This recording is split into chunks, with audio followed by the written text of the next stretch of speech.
بسم الله الرحمن الرحيم قل أعوذ برب الفلق من شر ما خلق ومن شر غاسق إذا وقب ومن شر النفاثات في العقد ومن شر حاسد إذا حسد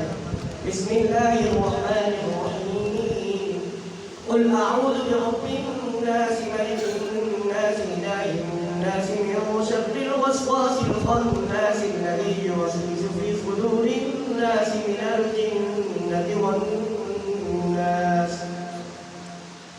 بسم الله الرحمن الرحيم الحمد لله رب العالمين الرحمن الرحيم مالك يوم الدين إياك نعبد وإياك نستعين اهدنا الصراط المستقيم صراط الذين أنعمت عليهم غير المغضوب عليهم ولا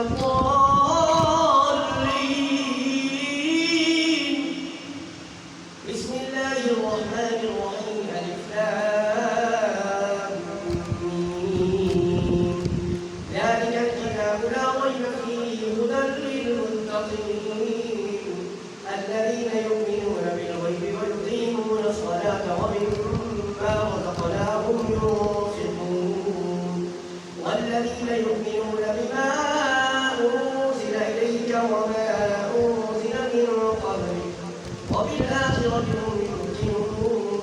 أولئك على هدى من ربهم وأولئك هم المفلحون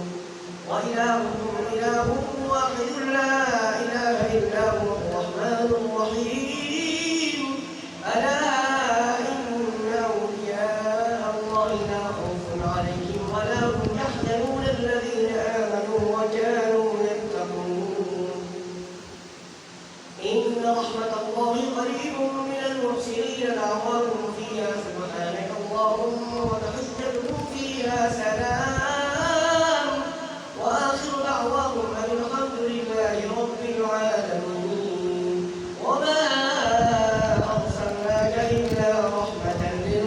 للعالمين ما كان محمد أبا أحد من رجالكم ولكن رسول الله وخاتم النبيين وكان الله بكل شيء عليما إن الله وملائكته يصلون على النبي يا أيها الذين آمنوا صلوا عليه وسلموا تسليما اللهم صل على سيدنا ومولانا محمد وعلى آل سيدنا ومولانا محمد وبارك وسلم عليه سبحان ربك رب العزة عما يصفون وسلام على المرسلين والحمد لله رب العالمين الله أكبر لا إله إلا الله والله أكبر الله